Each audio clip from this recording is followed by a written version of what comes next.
ناظرین، نبی کریم صلی اللہ علیہ وآلہ وسلم نے دریائے فرات کے بارے میں جو پیش گوئی کی تھی وہ نبی کریم صلی اللہ علیہ وآلہ وسلم کی احادیث کے مطابق قیامت کی سب سے بڑی پیش گوئیوں میں سے ایک ہے جو اس وقت پوری ہونے والی ہے، اور اس سلسلے میں ماہرین بھی ایسی وارننگز دے رہے ہیں۔ یہ پیش گوئی اتنی بڑی ہے کہ اس کے نتیجے میں ہونے والا حادثہ اس قدر شدید اور بھیانک ہوگا کہ حدیث نبوی کے مطابق اس جھگڑے میں 100 میں سے 99 لوگ مارے جائیں گے اور صرف ایک بچے گا۔ اس حدیث مبارکہ کے مطابق اس جنگ کی شدت کا اندازہ لگایا جا سکتا ہے۔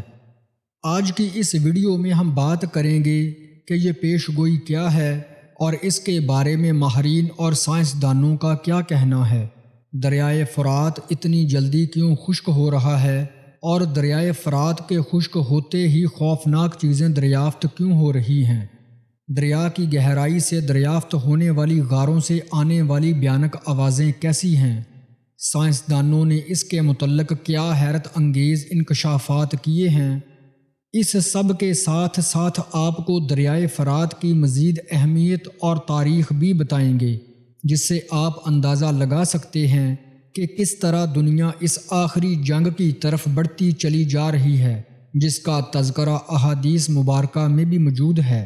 ان تمام باتوں کے متعلق آج کی اس ویڈیو میں ہم بات کریں گے، لہٰذا ان تمام باتوں کے متعلق جاننے کے لیے آپ لوگوں سے گزارش ہے کہ ویڈیو کو آخر تک ضرور دیکھیے، اور اگر آپ ہمارے چینل پر نئے ہیں تو سب سے پہلے ہمارے چینل کو سبسکرائب ضرور کر لیجئے۔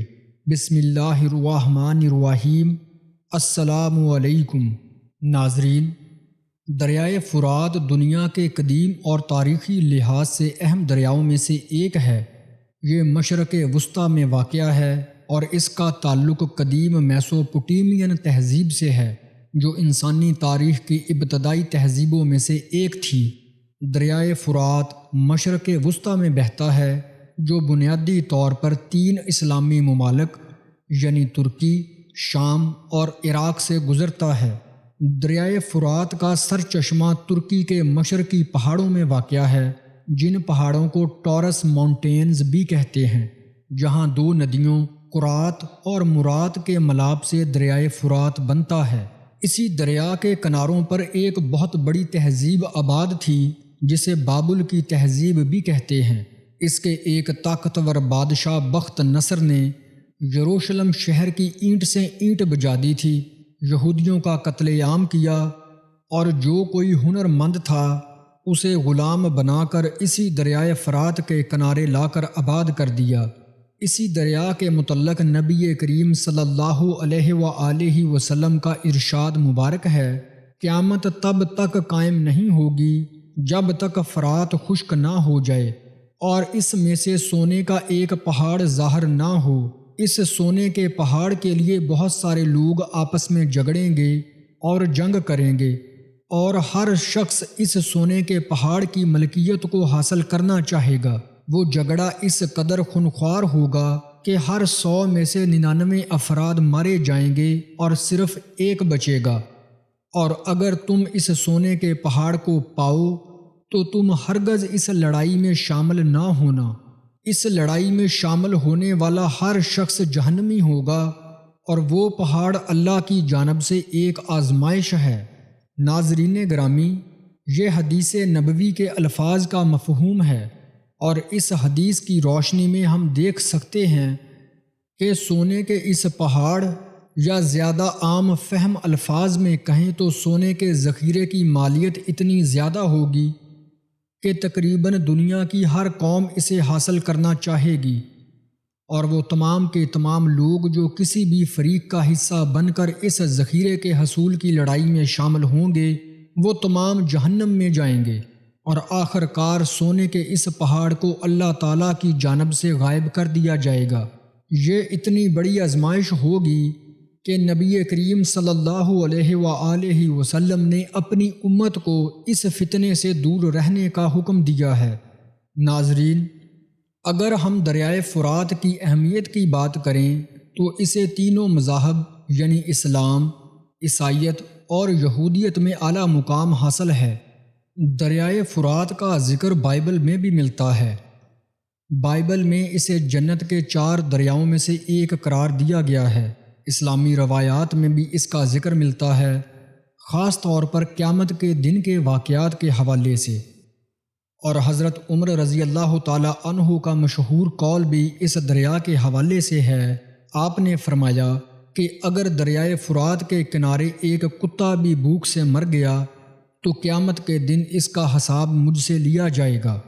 اور اسی دریا کے بارے میں ایک حدیث میں ہمیں یہ الفاظ ملتے ہیں کہ دریائے فرات دراصل جنت کے چشموں میں سے ایک چشمہ ہے، یعنی اس دریا کا پانی صاف ستھرا اور پاکیزہ کرنے والا ہے۔ اس دریا کا خشک ہونا اللہ رب العزت کی نشانیوں میں سے ایک نشانی اور اس کی ناراضگی کا مظہر ہو سکتا ہے، اور تمام شواہد کو دیکھتے ہوئے اگر ہم موجودہ حقیقت پر غور کریں تو ہمیں معلوم ہوگا کہ پچھلے 30 سے 40 سالوں میں دریائے فرات تیزی سے سکڑ رہا ہے، یہاں تک کہ کچھ عرصہ پہلے دریائے فرات اپنے اصل حجم سے تقریباً 80% تک سکڑ چکا ہے، جس کی وجہ سے ماہرین کی جانب سے یہ خدشہ ظاہر کیا جاتا ہے کہ آئندہ آنے والے چند سالوں میں باقی ماندہ دریائے فرات بھی مکمل طور پر خشک ہو جائے گا، اور جن علاقوں کو یہ دریا سراب کرتا ہے وہاں پانی کی شدید قلت رونما ہو جائے گی۔ ناظرین، اب تھوڑا سا ذکر کرتے ہیں کہ یہ دریا اتنی جلدی کیوں خشک ہو رہا ہے۔ ناظرین، دریائے فرات اسلامی ممالک ترکی، شام اور عراق کے لیے زراعت، پینے کے پانی اور بجلی پیدا کرنے کا اہم ذریعہ ہے۔ ترکی میں اتا ترک ڈیم اور دیگر ڈیمز اس کے پانی سے بجلی پیدا کرتے ہیں۔ حالیہ چند دہائیوں میں ڈیموں کی تعمیر، پانی کے زیادہ استعمال اور موسمیاتی تبدیلیوں کی وجہ سے دریائے فرات کے پانی کی سطح میں بہت زیادہ کمی واقع ہوئی ہے، جس سے زراعت اور مقامی آبادی متاثر ہوئی ہے۔ پانی کے استعمال کے حوالے سے ترکی، شام اور عراق کے درمیان تنازعات رہے ہیں، کیونکہ ترکی کے بنائے گئے ڈیم سے پانی کے بہاؤ پر اثر پڑتا ہے جو شام اور عراق کے لیے مسائل پیدا کرتا ہے۔ عراق کے صدر صدام حسین کے دور میں بھی ترکی نے اس دریا کا پانی روک لیا تھا، لیکن جب صدام حسین نے دریائے فرات کے کنارے اپنی کرسی پر بیٹھ کر سگار لگایا اور ترکی کو دھمکی دی کہ میرے سگار ختم ہونے تک اگر دریائے فرات کا پانی عراق میں داخل نہ ہوا تو عراق کے مزائل ترکی پر برسا دیے جائیں گے۔ ان تمام واقعات سے آپ دریائے فرات کی اہمیت کا اندازہ لگا سکتے ہیں۔ دریائے فرات کا پانی قدیم زمانے میں اتنا زرخیز تھا کہ اسے زیتون کا تیل کہا جاتا تھا۔ یہ دریا دنیا کے چند دریاؤں میں سے ہے جو ہزاروں سالوں سے انسانی تہذیب کا مرکز رہا ہے۔ فرات کا قدیم نام فارسی لفظ افراتو سے آیا ہے، جس کا مطلب ہے اچھا پانی۔ ناظرین، سائنسی تحقیقات کی رو سے دریائے فرات کے خشک ہونے میں ابھی بھی 10 سے 15 سال یا ایک اور تحقیق کے مطابق 30 سے 35 سال موجود ہیں، اور دریائے فرات کے خشک ہونے کے بعد بھی چونکہ دریا کا ڈیلٹا ایک دلدلی زمین کی طرح ہوگا تو اس میں مزید تحقیق کرنا کافی مشکل ہوگا، لیکن اللہ رب العزت کی قدرت سے کچھ بعید نہیں، کیونکہ جس طرح دریائے فرات کے پانی میں سونے کے ملے ہوئے ذرات لوگ ڈھونڈ رہے ہیں، اس سے صاف ظاہر ہے کہ وہ وقت زیادہ دور نہیں جب دریائے فرات مکمل طور پر خشک ہو جائے گا اور قیامت کے وقوع کی نشانیاں پوری ہونا شروع ہو جائیں گی۔ اس حوالے سے یہ بہت ضروری ہے کہ ہم اللہ رب العزت کے احکامات پر عمل کریں اور نبی کریم صلی اللہ علیہ وآلہ وسلم کے فرمان کے مطابق اگر ہماری زندگیوں میں دریائے فرات سے سونے کا ذخیرہ ظاہر ہوتا ہے تو ایسی کسی بھی لڑائی کا حصہ نہ بنے، کیونکہ اس بارے میں نبی کریم کے واضح الفاظ موجود ہیں کہ ایسی کسی لڑائی کا حصہ نہ بنا جائے، کیونکہ اس لڑائی میں حصہ لینے والا ہر شخص جہنمی ہوگا۔ ناظرین، سال 2023 میں دریائے فرات سب سے زیادہ سرچ کیا جانے والا دریا ہے۔ اور ابھی تک اس دریا سے متعلق ایسی خبروں کا سلسلہ جاری ہے جس نے ماہرین کو بہت کچھ سوچنے پر مجبور کر دیا ہے۔ ناظرین، دریائے فرات کی لمبائی تقریباً 2800 کلومیٹر ہے، جو اسے مشرق وسطیٰ کے طویل ترین دریاؤں میں سے ایک بناتا ہے۔ یہ دریائے دجلہ کے ساتھ مل کر شط العرب بناتا ہے، جو خلیج فارس میں جا گرتا ہے۔ اس دریا کے کناروں پر واقع اہم شہروں میں ترکی کا دیار بکر، شام کا شہر رقہ، رمادی، فلوجہ اور عراق کا مشہور شہر بغداد شامل ہیں۔ دریائے فرات اور دجلہ کے درمیان کا علاقہ، جو قدیم ترین تہذیب میسوپوٹیمیا یعنی موجودہ عراق اور شام کا کچھ حصہ کہلاتا ہے، یہاں سومری، اکدی، بابلی اور آشوری تہذیبیں پروان چڑھی ہیں۔ بابلی تہذیب کے بارے میں آپ جانتے ہیں کہ یہ دنیا کی قدیم ترین تہذیبوں میں سے ایک تہذیب ہے۔ دریا کے بڑے بڑے خشک حصوں کا خصوصی جائزہ لیا گیا اور رپورٹس میں آیا کہ یہاں سے کئی قسم کی ایسی چیزیں دریافت ہوئی ہیں جن کے بارے میں یقین کرنا مشکل ہو جاتا ہے۔ خاص طور پر اکتوبر 2020 میں ایک عرب نیوز چینل نے دریائے فرات کے ساحلوں پر بسنے والے لوکل لوگوں کے انٹرویو کیے۔ انہوں نے جو انکشافات کیے وہ سن کر آپ حیران رہ جائیں گے۔ بہت سے لوگوں کا کہنا تھا کہ ان کے گھروں سے کئی اشیاء اچانک غائب ہو جاتی ہیں اور پھر کچھ دنوں کے بعد اچانک سے مل جاتی ہیں، لیکن جب یہ اشیاء ملتی ہیں تو زیادہ تر جلی ہوئی ہوتی ہیں اور خراب حالت میں ملتی ہیں۔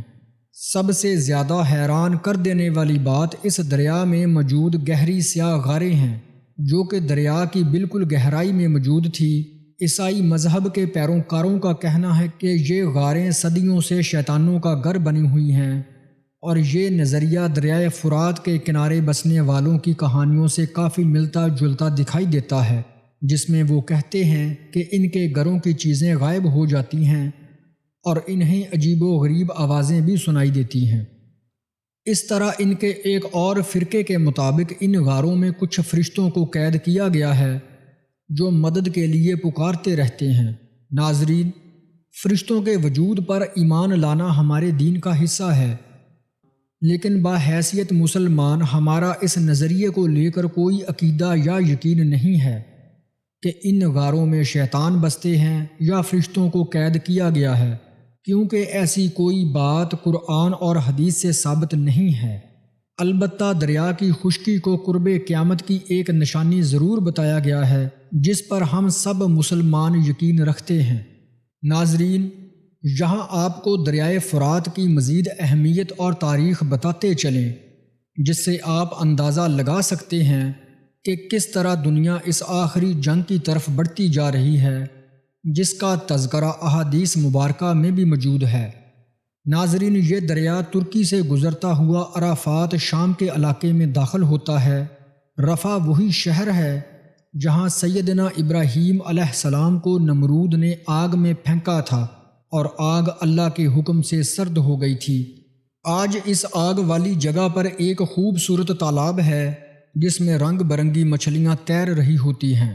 اس کے بعد دریائے فرات اس بڑے صحرا نما میدان میں داخل ہو جاتا ہے جہاں اماک اور دابق کے مقامات ہیں۔ یہ وہی مقامات اور صحرا ہیں جہاں رسول کریم نے اس بڑی جنگ کی پیش گوئی کی ہے جس میں اہل روم یعنی یورپ 80 جھنڈوں تلے اکٹھا ہو کر لڑنے آئیں گے، اور ہر جھنڈے تلے 12,000 سپاہی ہوں گے، یعنی 9,60,000 سپاہی مسلمانوں کے خلاف لڑنے آئیں گے۔ یہ وہی دریائے فرات ہے جس کے قریب رسول کریم کے جگر گوشے حضرت امام حسین رضی اللہ تعالی عنہ کی شہادت واقع ہوئی، اور یزید ملعون نے اسی دریا کا پانی رسول کریم صلی اللہ علیہ وآلہ وسلم کے خاندان پر بند کر دیا تھا۔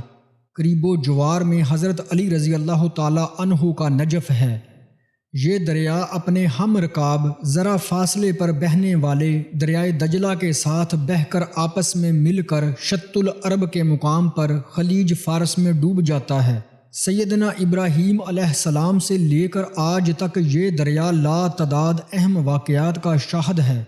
انہی دونوں دریاؤں کے درمیان دنیا کی قدیم ترین تہذیب میسوپوٹیمیا آباد تھی، جو 3000 سال قبل مسیح سے بھی پرانی ہے۔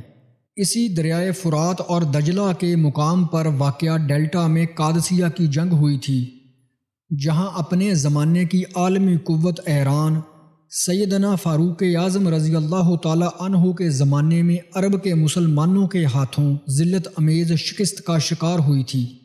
یہ دریا جو شاید ابتدائے آفرینش سے بہتا چلا آ رہا ہے، گزشتہ صدی سے ایک مسلسل کشمکش اور قوت و طاقت کی مڈبھیڑ دیکھ رہا ہے۔ یہ کشمکش اس وقت سے شروع ہوئی جب اس کے کناروں پر موجود میدانوں اور صحرا میں تیل دریافت ہوا۔ شام میں تیل کے چشمے دریائے فرات کے دونوں کناروں پر واقع ہے۔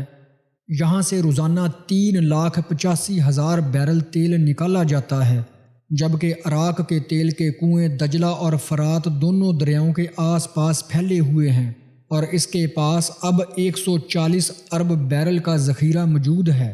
یہ تیل گزشتہ صدی سے ایک مسلسل جنگ کی بنیاد بنا ہوا ہے۔ رسول کریم صلی اللہ علیہ وآلہ وسلم نے فرمایا، ان قریب دریائے فرات میں سونے کا پہاڑ نمودار ہوگا۔ جب لوگ اس کے بارے میں سنیں گے تو اس کی طرف چل پڑیں گے، اور جو پہاڑ کے پاس ہوں گے وہ کہیں گے کہ اگر ہم نے اسے چھوڑ دیا تو دوسرے لوگ اسے لے جائیں گے۔ رسول کریم نے فرمایا، پھر اس خزانے کو حاصل کرنے کے لیے لوگ لڑیں گے اور 100 میں سے 99 قتل ہو جائیں گے۔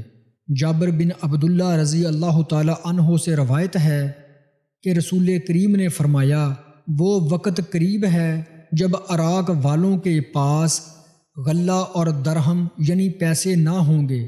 ہم نے عرض کیا، کس سبب سے؟ تو آپ صلی اللہ علیہ وآلہ وسلم نے فرمایا، عجم یعنی غیر عرب روک لیں گے۔ پھر کچھ دیر خاموش رہنے کے بعد فرمایا، وہ وقت بھی قریب ہے جب اہل شام پر بھی پابندی لگا دی جائے گی۔ پوچھا گیا، یہ پابندی کس طرح کی ہوگی؟ رسول کریم نے فرمایا، اہل روم یعنی مغرب والوں سے۔ پھر تھوڑی دیر خاموشی کے بعد ارشاد فرمایا کہ میری امت میں ایک خلیفہ ہوگا جو لوگوں کو مال بھر بھر کر دے گا اور شمار نہیں کرے گا۔ اس کے بعد رسول کریم نے قسم کھائی اور فرمایا، اللہ کی قسم جس کے قبضے میں میری جان ہے، اسلام یقیناً اپنی پہلی حالت کی طرف لوٹے گا جس طرح اس کی ابتدا مدینہ شریف سے ہوئی۔ ناظرین، جب 1912 میں تیل دریافت ہوا تو خلافت عثمانیہ نے ترکش پٹرولیم کمپنی بنائی۔ اس کے ٹھیک 4 سال بعد 6 نومبر 1916 کو برطانیہ نے عراق سے جنگ کا آغاز کیا اور 1917 میں بغداد پر قبضہ کر لیا۔ حجاز مقدس میں انگریزوں کا ساتھ دینے والے شریف مکہ حسین بن علی کے بیٹے فیصل کو فرات و دجلہ کی سرزمین کا سربراہ بنا دیا گیا۔ 1932 میں عراق کو آزاد کیا گیا تو 3 سال بعد 1935 میں فرات کے کنارے ایک بہت بڑی شیعہ سنی جنگ لڑی گئی، جو 1 سال چلتی رہی اور ہزاروں انسانوں کی جانیں چلی گئی۔ دوسری جنگ عظیم شروع ہوئی تو ایک عرب قوم پرست رشید الکیانی نے جرمنی کی مدد سے بغاوت کر دی اور عراق پر قبضہ کر لیا۔ اسی وجہ سے برطانیہ نے عراق پر حملہ کیا اور اس خون ریز مارکے میں برطانیہ نے فتح حاصل کی۔ لیکن پھر تقریباً 7 سال بعد یعنی 26 اکتوبر 1947 تک برطانوی فوج عراق میں رہی۔ اس وقت سے لے کر آج تک یہ خطہ مسلسل حالت جنگ میں رہا۔ بیرونی حملہ آور نہ بھی تھے تو اس میں کبھی شیعہ سنی مارکے اور کبھی قوم پرست عرب یا دیگر کرد قوم پرست حکومت سے الجھتے رہے، اور فرات کے کنارے انسانوں کا خون بہتا رہا۔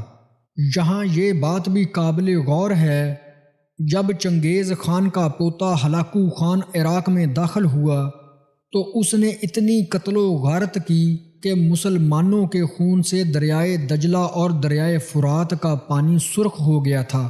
تاریخ میں لکھا گیا ہے کہ تقریباً 10 لاکھ مسلمانوں کا خون بہایا گیا تھا۔ ناظرین، اسرائیل کے ساتھ بھی 2 جنگیں ہوئی، 1948 میں اور 1967 میں۔ دونوں جنگوں میں دریائے فرات پر آباد لوگوں نے ذلت امیز شکست کھائی۔ 1980 سے 1988 تک چلنے والی ایران عراق جنگ 10 لاکھ انسانوں کا نذرانہ لے گئی۔ صدام حسین کا عراق پہلے سوویت یونین کی سیاست کا اکھاڑا تھا۔ 1979 کے ایرانی انقلاب نے پورے خطے میں وفاداروں کی بساط الٹ کر رکھ دی۔ فرات کے کنارے آباد صدام حسین کے عراق نے ایران کو کمزور جانا اور اس پر جنگ مسلط کر دی۔ اس 8 سالہ جنگ میں 10 لاکھ لوگ لقمہ اجل بن گئے۔ جنگ ختم ہو گئی۔ صرف 3 سال امن کے گزارے تھے کہ امریکہ نے عراق پر حملہ کر دیا۔ اس سے پہلے صدام حسین کو اکسایا کہ کویت پر قبضہ کرو، اور پھر فروری 1991 میں عراق کی اینٹ سے اینٹ بجا دی گئی۔ جنگ میں شکست کے بعد وہاں شیعہ اور کرد آبادی کو صدام حسین کے خلاف بغاوت پر اکسایا گیا۔ بدترین لڑائی ہوئی جس میں کیمیائی ہتھیار تک استعمال کیے گئے۔ اقوام متحدہ نے وہاں کے کردوں کے لیے ایک محفوظ علاقہ مخصوص کیا جس پر عراق کے طیاروں کی پرواز منع کر دی گئی۔ اس حد تک پابندیاں لگائی گئی کہ دوائیں تک روک لی گئی۔ ایک اندازے کے مطابق 20 لاکھ بچے صرف دعا نہ ملنے کی وجہ سے موت کی آغوش میں چلے گئے۔ بدنام زمانہ تیل کے بدلے خوراک پروگرام شروع ہوا اور دنیا بھر کا کرپٹ مافیا عراق کا تیل اونے پونے داموں خرید کر انہیں خوراک پہنچاتا رہا۔ اس ساری صورتحال اور معاشی پابندی کے درمیان دسمبر 1998 میں امریکہ اور برطانیہ کے جنگی جہازوں نے عراق کے ٹھکانوں پر اس لیے حملہ کر دیا کہ انہیں یقین تھا کہ وہاں کیمیائی ہتھیار موجود ہیں۔ 11 ستمبر 2001 کے بعد دنیا بدلی تو فرات کا یہ کنارہ ایک دفعہ پھر لہو لہان ہو گیا۔ مارچ 2003 میں امریکہ نے عراق پر حملہ کر دیا اور پھر صدام حسین کی 7 لاکھ فوج چشمے زن میں غائب ہو گئی۔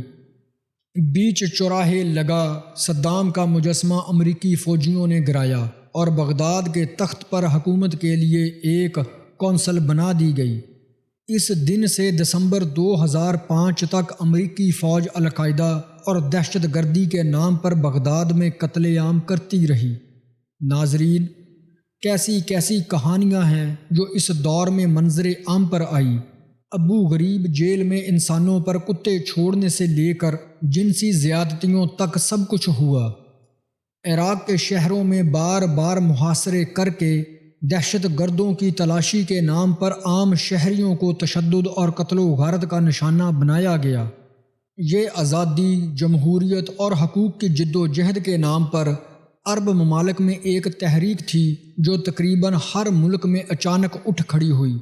تیونس کے زین العابدین بن علی کے 24 سالہ اقتدار سے لے کر مصر میں حسنی مبارک کی رخصتی اور مرسی کی حکومت اور پھر معزولی، اس تحریک نے بہت رنگ بدلے، لیکن اس کا اصل مارکہ شام کی سرزمین، خصوصاً اسی دریائے فرات کے کنارے آج بھی برپا ہے۔ گزشتہ کئی سالوں سے حلب، ادلب، حمص، درعا، رقہ، فلوجہ، ہر جگہ مسلمانوں کا قتل عام ہو رہا ہے۔ دریائے فرات 8 لاکھ مسلمانوں کے خون سے رنگین ہو چکا ہے۔